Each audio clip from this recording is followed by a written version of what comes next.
बुनियादी तौर पर स्मोग धुएं और धुंध का इम्तजाज है और फ़िज़ाई आलूदगी की ख़तरनाक किस्म है।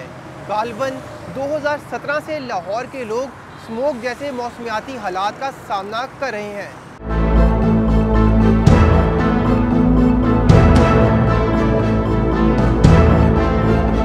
फॉग जो है वो एक नेचुरल फिनोमेना है। हज़ारों सालों से इस इलाके के अंदर जो है वो फॉग हमेशा से होती है।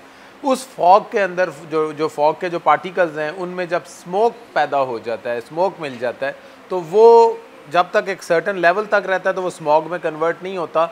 लेकिन जब वो ख़ास लेवल से बढ़ता है तो वो एक विजिबिलिटी को हैम्पर करना शुरू करता है। आपको एक फ़ज़ा में हेज़ नज़र आती है। तो वो जो विजिबल पोल्यूशन है फॉग और स्मोक के कॉम्बिनेशन से, उसको स्मॉग कहा जाता है।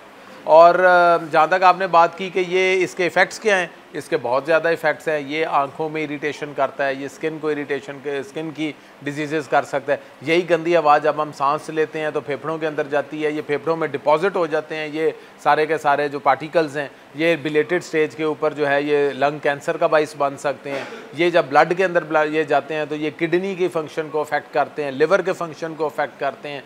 अगर आप लाहौर की सिर्फ बात करें तो स्मॉग की वजह से या स्मॉग रिलेटेड डिजीज़ की वजह से तकरीबन जो एवरेज लाइफ स्पैन है वर्ल्ड बैंक की एक स्टडी के मुताबिक 4 साल तक जो है वो कम होने का अंदेशा है। तो ये सारे मामलात हैं। लेकिन ये एक मसला यहाँ पे ये भी समझने वाला है कि ये एक रीजनल इशू है।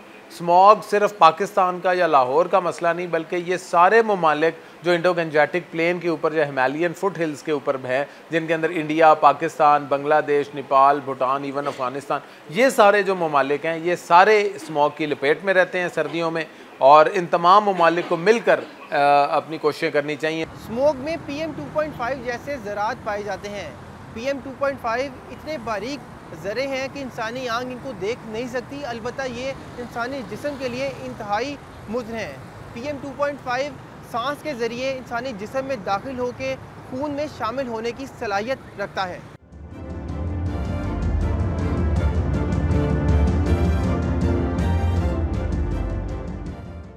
स्मोक जो है वो it is a dangerous mixture of the air pollutants, जिसमें से सबसे ज़्यादा हार्मफुल कंपोनेंट है दैट इज़ PM 2.5, जिसको हम फाइन पार्टिकुलेट मैटर्स कहते हैं, which is smaller than the 2.5 micrometres. ये इतने छोटे पार्टिकल्स होते हैं they can enter the lungs and also into the blood stream as well. इसके हेल्थ इम्पैक्ट्स भी बहुत ज़्यादा हैं और जो कि हमने लास्ट 2-3 ईयर्स में देखा भी है उस ट्रेंड से कि किस तरह की बीमारियां जो हैं वो पाकिस्तान में बढ़ी हैं, स्पेशली पंजाब साइड के ऊपर। First of all that cause the respiratory problems, जिसमें PM 2.5 क्योंकि इरिटेट करता है एयरवेज को, जिससे कफिंग बढ़ जाती है, एस्थमा बढ़ जाता है और ब्रोंकाइटिस जो है वो भी आपको हो सकता है। और इसकी सबसे बड़ी वजह भी यही है कि PM 2.5 स्मोक में सबसे ज़्यादा डेंजरस है और वो लंग्स में जा रहा है। इसी तरह फिर इससे हार्ट डिजीज़ भी हो सकती हैं, जैसे fine particulate matters increase the risk of the heart diseases, और हार्ट स्ट्रोक्स वगैरह भी आपके इंक्रीज कर जाते हैं। क्यों? क्योंकि थिकनिंग हो जाती है और नैरिंग ऑफ द आर्टरीज भी इसी की वजह से होती हैं। आई और स्किन इरिटेशंस जो कि हमने देखा है कि लास्ट 2-3 ईयर्स में dryness, rashes, burning of the eyes ये बहुत ज़्यादा इंक्रीज कर गया है और इसकी सबसे बड़ी वजह PM 2.5 ही है।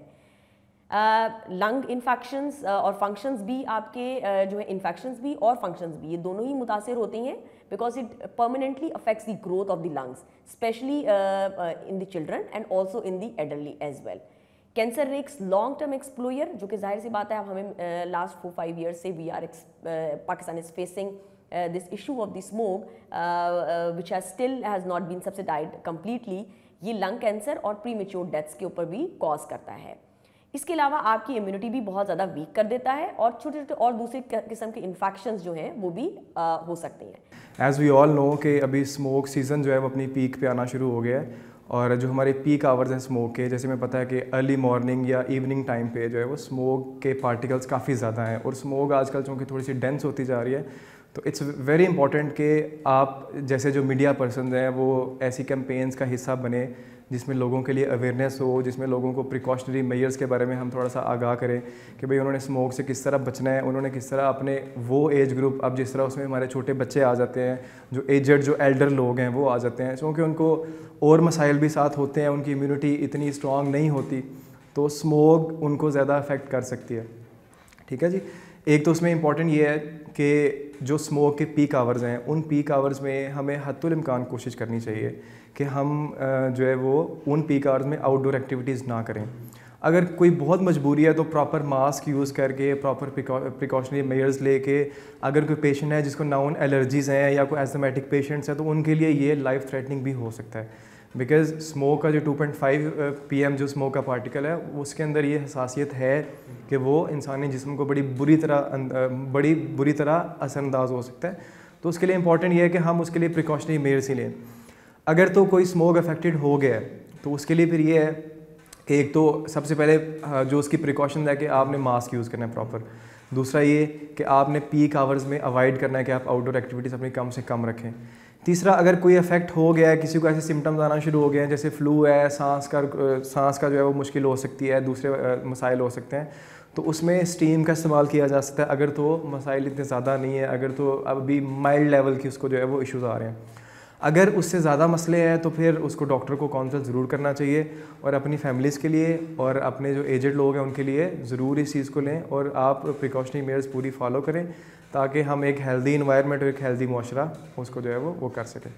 तिबी माहिरीन की राय में लाहौर के मौजूदा फ़िज़ाई मयार को मद्देनज़र रखते हुए हर शहरी की ये जिम्मेदारी है कि वो मास्क ज़रूर पहने।